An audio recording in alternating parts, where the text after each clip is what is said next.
Today we are headed up near a little town called Walhalla. We are going to be visiting a place called Issaqueena. I don't know if it's Issaqueena or if it's Issaqueena, but it's Issaqueena Falls, I believe. Also, right next to that is a tunnel called Stumphouse Tunnel. We're going to go check out the Stumphouse Tunnel. And then after that, we are going to try to hit, what's the other fall called? Yellowtail Falls. So it is 10 o'clock in the morning. We are on our way there. Should be there in probably about 45 minutes. And we'll see what we can see. See you in a bit.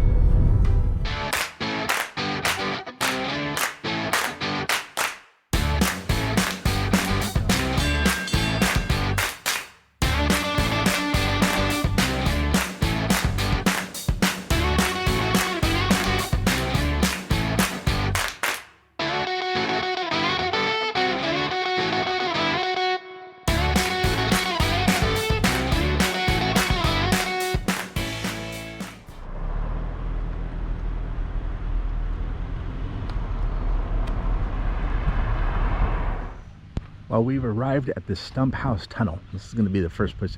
This place is kind of a twofer because you got the Stumphouse Tunnel right here, and then right there is the driveway that puts you into Issaqueena Falls. You can, I mean, just literally just walk right down there. So it's kind of a cool place.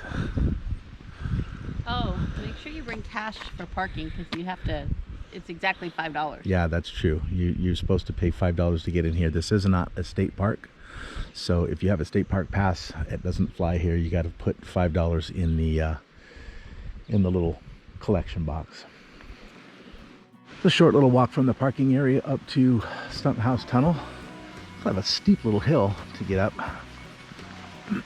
but the entrance to this place is really kind of cool because it's just you walk into this thing and it's just kind of pitch black back in there. You have to bring a flashlight. That's another thing too. If you come here, highly recommend bringing a flashlight because once you get further back in there, you really can't even see your hand in front of your face. So I left the house this morning. We left the house this morning, and of course, forgot our flashlight. But I just happened to have like a pen light in the car. It's got a weak. Kind of a weak light stream, if that's what you want to call it. You can see somebody down there at the end.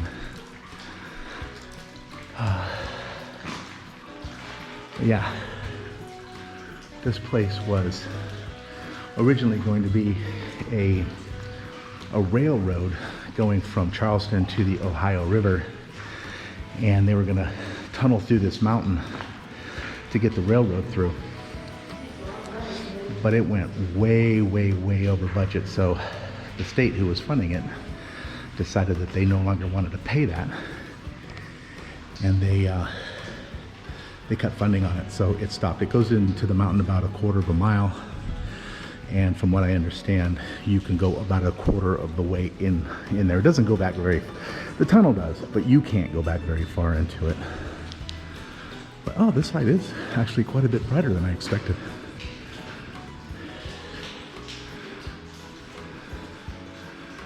That's pretty cool. See the water coming down. Yeah, I can see. You see that line up there? What?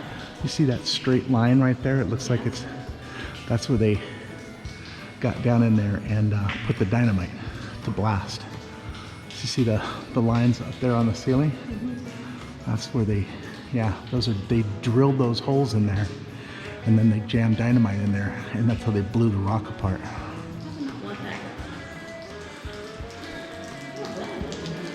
Yeah, it's actually. Well, every time we came, it hasn't been this wet before. It really hasn't, actually. I'm quite this drippy. Hello.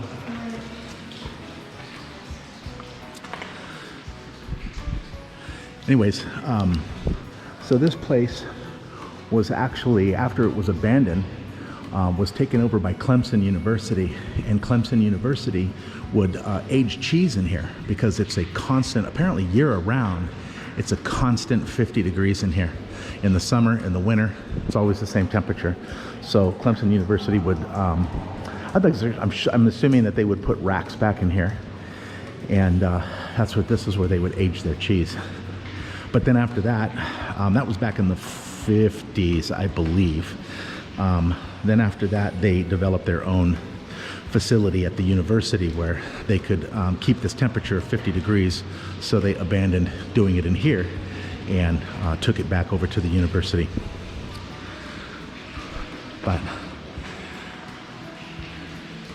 it's a very interesting place. The first time we came here, it was pitch black back here where you could literally not see your hand in front of your face, but for some reason it seems to have brightened up back here somehow, because I could see the end of it from the entrance, whereas the first time we came here, I could not. And I think I got maybe 60, 70 feet into it. I couldn't see anything, and I said, forget it, I'm not I'm not going any further. You can see water dripping from up there. It's coming right out of the side of the rock.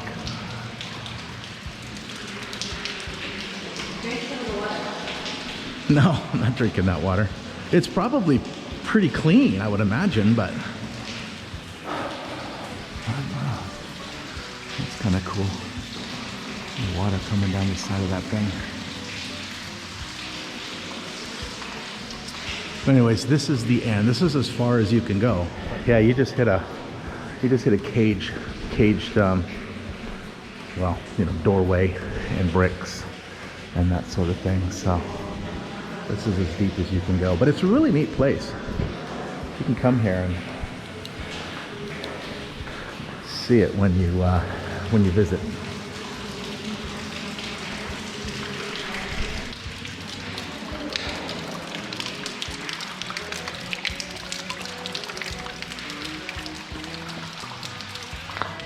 Now we're on our way back out.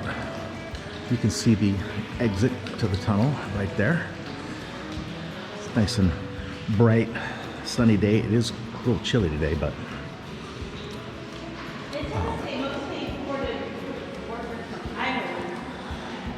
say that again? It's kind of interesting, don't you think? I didn't hear you. It said that most of the workers came from Ireland who built this tunnel. Oh, really? I didn't know that. I didn't either. Apparently there's like a little, I don't know if you want to call it a town, but there's places up above the tunnel, like above where we're walking right now, where there was housing and stuff like that, where these guys they actually hand dug, with the exception of the dynamite that they used. This was carved out with hand tools. And they lived up above this thing. And even though I haven't been up there yet, I might try it, but I haven't been up there yet. Apparently there's some graves up there, and I don't think, from what I've read online, I don't think they're very obvious, but there is a little cemetery up there along with, I guess, the area where the housing used to be. Back that way? Yeah. Why? Oh. Chris claims that it's warmer in the tunnel at 50 degrees than it is outside, but I don't know that I agree with that. To me, it almost feels exactly the same. A neat little falls coming off of the side of the, we just came out of the tunnel, and right outside of the mouth of the tunnel is this little falls right here. That's pretty. This is on the other side of the tunnel, and it looks like it's quite a bit easier to traverse, so let me head up here a little bit and see what I see. It's cool. It's almost got like these natural staircase here. Whoa.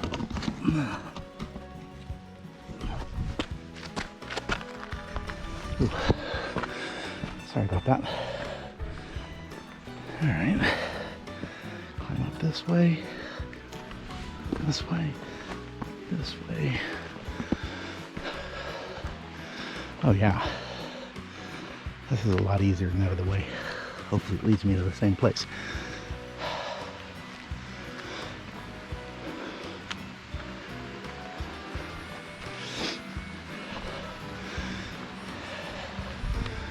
See, right down there, that pathway right there is the entrance to the tunnel. I made it up a ways, and it's starting to flatten out a bit here, so it's not as much of a climb. But I mean, if these tunnel digger guys really did live up here, it was a pain in the ass to get to these housing and stuff at the end of the day.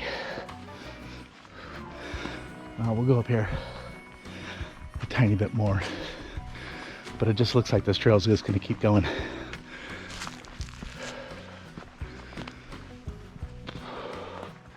And I don't see any foundations or any kind of indication that there was any housing up here. All right, I'm gonna turn this thing off. I'm headed back down, and I gotta put this thing in my pocket because I'm gonna need both hands to get back down this thing. See you in a few.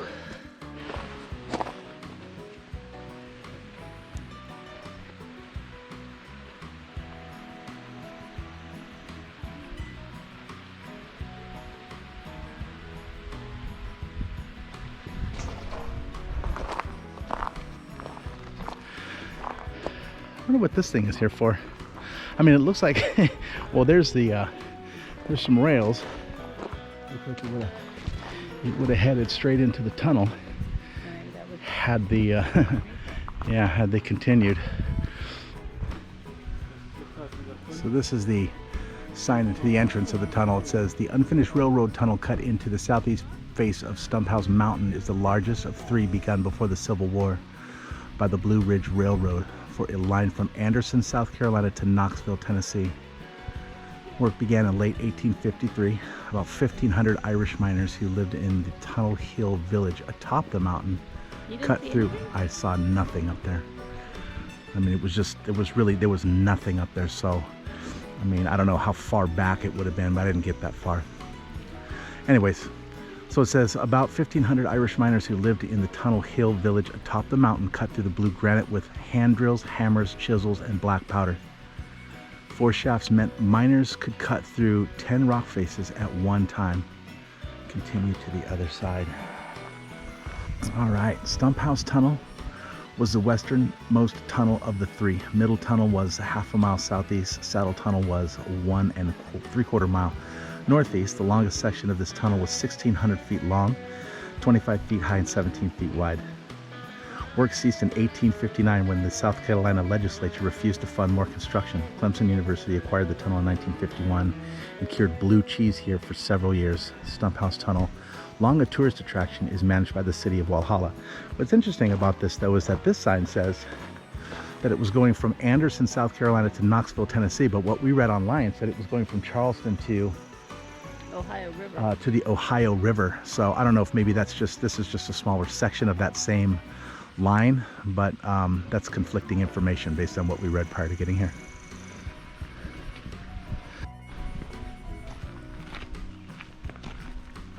It's got a nice little picnic area here. So you can come, I mean, there's quite a few tables. Look at how long those are. You can get a big party in here if you wanted to. I wonder if you have to call and reserve it. I'll bet you do. Maybe not. I guess yeah, that's the bathroom over there. Shelter used by reservation. Cute little gazebo. Sit in. And then back over here are more picnic areas. This is really nice. If one were to be the type to have a picnic. We always make sandwiches when we go on a picnic, and then by the time we get to where we're going, our sandwiches are all soggy. I'm never super excited about having a picnic. There's quite a few tables and stuff back in here. This would be a great place to bring, family and, the kids and stuff like that. If you wanted to come up here and check out the Stumphouse Tunnel, check out Issaqueena Falls, and just have just kind of make a day of it. Well, we made it to Issaqueena Falls. I'm getting ready to show it to you here real quick. There it is. That's Issaqueena Falls right there. I'm gonna pose with Issaqueena Falls. No, I'm just kidding. That's not Issaqueena Falls. There's the water. Looks like it's starting to head over the edge there.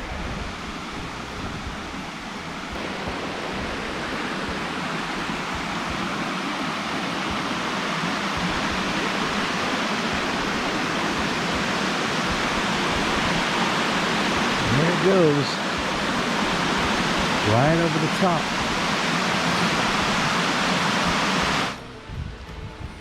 So the legend, tradition relates that the falls, tradition relates that the waterfall is named for Issaqueena, a Creek maiden captured by Cherokee. Of the many legends, the most popular, based on Reverend J.W. Daniels' 1898 poem, Catachee of Kiowa, told how Issaqueena was captured and given the name Catachee. She met and fell in love with a white trader named Allen Francis. Having overheard plans by the Cherokee to attack the frontier settlements, Issaqueena found a swift pony and rode to Allen's trading post to warn him. As she traveled, Issaqueena passed landmarks along her way: 6 Mile Mountain, 12 Mile River, and 18 Mile Creek. Wow, those are original. To her final destination 96 miles later at Fort 96. Oh, we've been to Fort 96. We'll have to do a video of 96. That was an interesting part of the Civil War, or excuse me, I'm sorry, the Revolutionary War. Well, here's a better view of the falls from the observation platform up here. It's hard to believe that that little bit of water that was going in there can create such a beautiful waterfall coming down. I don't know if you can see, but there are some people down there. And this is the way to get down there. It's another steep incline. I've been down there a couple of times. I'm going to head down there here in just a second, get some footage, and then show you what it looks like down from the bottom. You ready to go? I'm not going to go down there. I don't like getting all sweaty. All right. I'm flying solo down there. Oh, we'll begin the descent.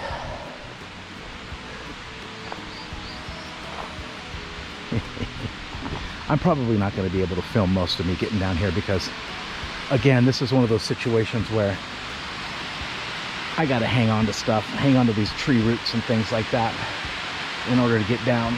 But just to give you an idea, I mean, you could see it pretty much just heads, not straight down, but it's very steep headed down that way. If you have the ability to come here and go down this thing and get to the bottom of it, do it. It's spectacular from the bottom. It's very beautiful down there, and it's worth the trip. This is the bottom part of the falls here. There's some folks that are it's like enjoying a nice little picnic. Let's head up this way, see what we see. Oh yeah. You got to be careful down here. I don't know if this is the right time of year, but there are snakes down here, cottonmouths. There's some poisonous ones down here, so just got to keep an eye out for those things. But check this out. Isn't this gorgeous? At the very bottom of the falls right here.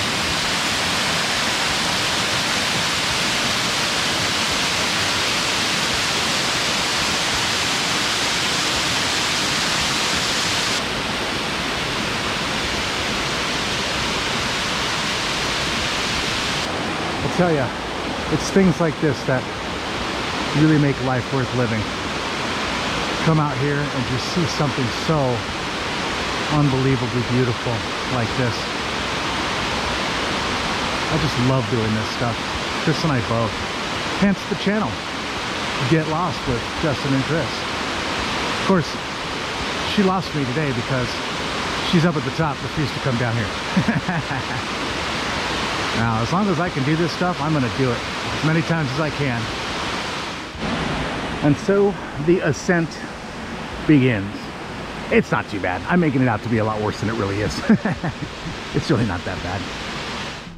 We're at Yellow Branch Trail, and this trail is about 1.5 miles in. It's not a loop. It's straight in and out, 1.5 miles, so 3 miles round trip.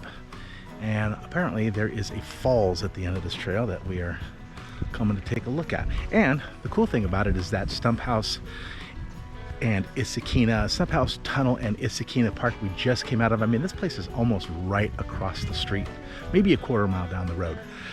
But it's all here in the general area, so it's kind of a nice area to come. You could spend the whole day out here doing this stuff.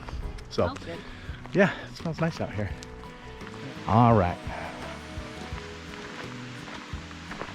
here we go. So we're looking for orange.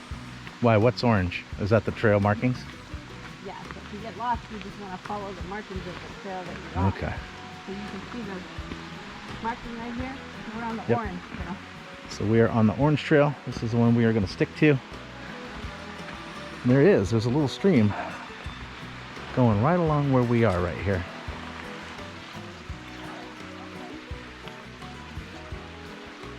Uh-oh. You gotta cross the water here? Ooh. Well, this is interesting. Think you can make it? Just walk slowly. Take your time. All right.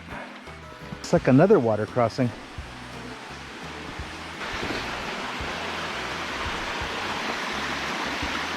Wow. The funny thing is these rocks are not very stable. But this one's definitely got some play to it. Look at that, that's pretty. Nice little water path coming through here. Right. Whoa. This one, does it move? Yeah. All right, all right, all right. We're good, we're good, we're good. Cool. It looks like it's another water crossing. Chris says this is getting old. Be careful, sweetheart. You all right? You said they're getting old to you? No, I think it's fun. Walking and getting your shoes wet is fun. Well, I'm not getting my shoes wet, sucker. I like this. This is really cool. It's almost like a jungle. It feels like a jungle. Can you feel when we're running into alligators? There's no alligators here, honey. Nice. Look how cool this is. Look at these trees. Oh, wow. That is pretty. And it smells like a forest. It smells Look like at those pine. trees. What are those trees? Are those cypress? I have no idea what kind of trees those are. I think it's just a variety of different types of trees. But they are, it's just like, Some pine around here because I can see it. with so many of them around, looking through them is really nice. It's not like densely, you know, it's not like dense woods or anything like that. I mean, you could actually walk through those trees without any issues. This is primitive hiking. Look. You have to go across logs. Thank goodness I am completely balanced. Oh my God, don't fall. We did it. You did it. Yeah, you have to cross the water. So that's like the, what, the fourth time? Fourth time we've had to walk across that stream. If you're not a water crosser, this is not the thing for you. I can hear those falls. You gotta be, oh, there they are. All right, so this is Yellow Branch Falls, or Yellow Branch Trail. And I believe the falls is just called Yellow Branch Falls, but there they are. There's a beginning of them anyway, right there. And what's cool is it brings you to the bottom of the falls versus the top of the falls where Issaqueena is, because you had to really hike down the side of that hill. My battery ran out, so I don't know if I got all the footage that I had before, so I'm gonna try this again. But this is it. This is Yellow Branch Falls right here. Ah, man. As I was saying a minute ago before, I don't know if, like I said, I don't know if the battery ran out or not. But that's the one thing about, one of the many, many good things about South Carolina, at least the upstate where we live, is that there is waterfalls everywhere. This is a quick 1.5 miles in. Of course, 1.5 miles out, so 3 miles round trip. But this is, I mean, this is so worth it. And it's a beautiful trail, a beautiful walk. You know, there's ups and downs and a little bit of climbing here and there, but for the most part, I would label the trail as moderate, if I had to guess. Well, big city for the simple country life. Found myself a woman that it took for me to be my wife. I was working on the ground, come the sun up to sundown. Hey, I'm trying to make a reputation for a man inside this town. Hard as I try, maybe I just can't. I ain't no up and kinda leaving me. She kissed me one time and she took my heart. Baby, you can love me, you can leave me, I'm a honky-tonk star. Yeah, I'm a honky-tonk star. Well, working 3 jobs, living out of a car.